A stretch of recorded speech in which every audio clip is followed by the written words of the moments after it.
A while ago in a completely separate video, I said this.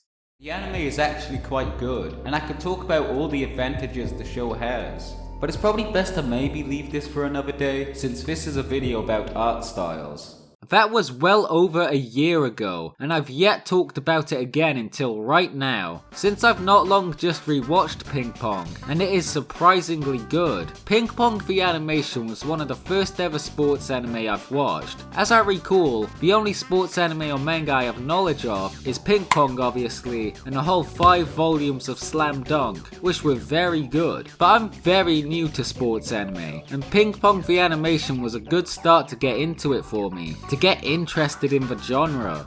First off, Ping Pong has 2 main characters, Hoshi no Yutaka, or as he likes to just be called Peco, and Tsukimoto Makoto, but most nicknames him as Smile. But what I find the most interesting about these two are that their personalities are complete opposites. Peco absolutely loves ping pong and wants to be the greatest at it, the best in the world. It's a very simple-minded mindset, yet it motivates him to do his very best at ping pong. But the bad thing of thinking this way, when he thinks he can beat anyone, is whenever he loses. He finds it hard to comprehend and gets overly emotional. He's just a little too competitive. But with Smile, he's very different. He doesn't care about competition and winning or anything like that. He's not in the same competitive mindset that Peco is in. He's just there because ping pong is one of the things in life he's good at. But over time he lost a lot of interest and enjoyment he got out of it, yet continues because it's the one thing he has. It's nothing much more than that to him. But many see the potential in him and want him to push forward, playing like his life depends on it. But he finds that staking your life on table tennis is completely pointless and dumb. It's no more than a game to Smile.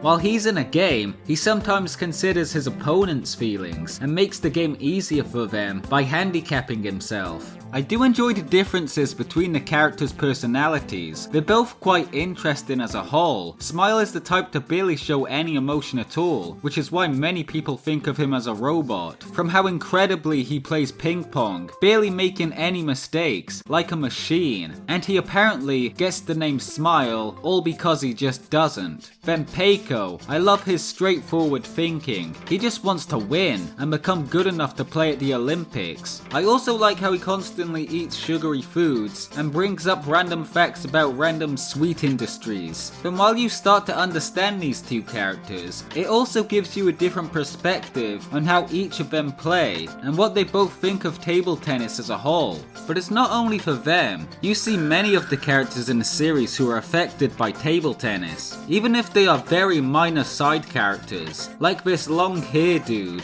who got burnt out of playing table tennis after getting completely wasted by Smile, then decides that they don't think table tennis is for them, so they quit and try to find a new purpose in life, like going to the beach, exploring the mountains, or visiting several countries just to find himself. But then there are more major characters, such as Kong Wenge, who is a Chinese player that got transferred to Japan after he got kicked off his previous team after being real silly. I don't know the details of how it led him to getting kicked off, but he now wants to redeem himself in Japan by not making any more screw-ups and completely annihilate the team there to maybe get another chance in China. Then there is the player most seem to deem to be the best there is, Kazuma Ryuichi, who is much younger than he looks, but lives and breathes table tennis. His whole school is dedicated to ping pong, with constant training and workout facilities. Even all his meals are researched daily to make sure he gets accurate nutrients his body needs to play at his best. All the members of the team he's a part of have completely shaved heads. I'm pretty sure this is due to the fact to prevent them getting distracted even slightly if hair would get in their face or anything of the like. So he is very serious when it comes to ping pong, yet it's not like it's because he finds it fun. It's his life. It feels like what he needs to do at this point. To be perfect, to be unstoppable, so no one can triumph over him. It's the way he thinks after playing table tennis for most of his life. The fun of it is long gone for him. The anime gives you a good taste of how these characters think and act. While the story progresses through, you see how many of the characters tend to change from the ways they see table tennis as a whole now. I do admit, this is going to go into quite a bit of spoiler territory, so here is your warning if you want to skip ahead. Anyway, I got more and more fascinated with each character and how they would develop. I'll start with the very minor character I mentioned before, which I don't even know if he has a name. But after he tried time after time to search for a new meaning to his life, he decides to go check out a ping pong game. A game where Smile was playing, where he then got infatuated by the person he once got beat by and realized that he loved table tennis all this time. It was one of the things that felt right to him. It's what he needed all along. Then Kong Wenge, who once looked down on the Japanese players, thinking they were useless, until he got destroyed by Kazuma and probably realized that he was being a bit ignorant, not realizing at the time how clueless he was about the Japanese when it comes to table tennis. At the start he was quite unnecessarily cruel, but in a single scene he became a whole lot more likable. He then decides to coach a team of his own to help them out, beginning to appreciate the skills of the people around him, instead of acting that he's the only one who has any real talent.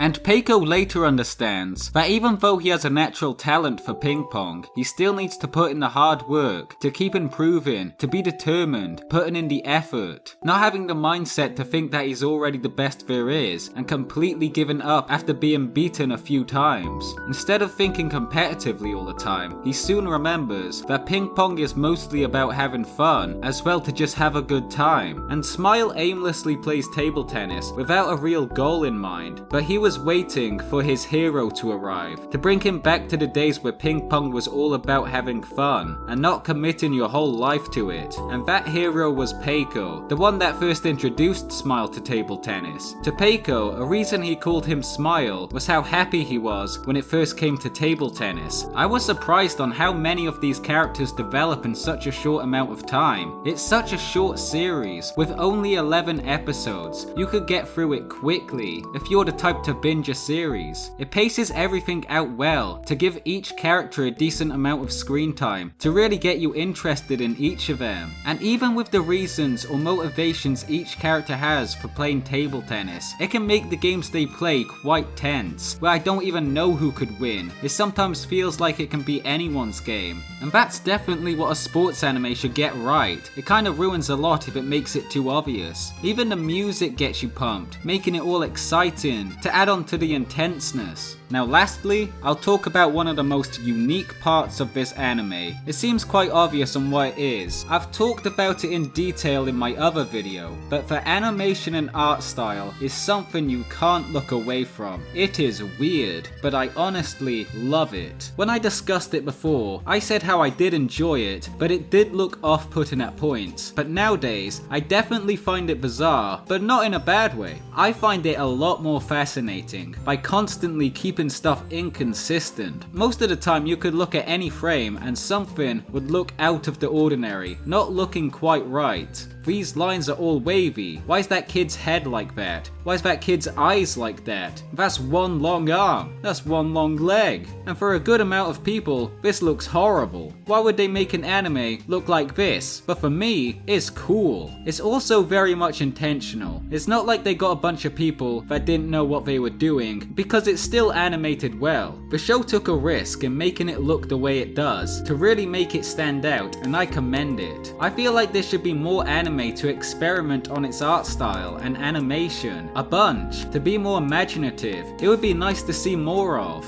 But Ping Pong the animation is great. It's a story with quite a bit of depth. It's more than just an anime about table tennis. It's about emotions, how you change and adapt to playing, the life there is beyond table tennis, what ping pong really means to them, and who they play for.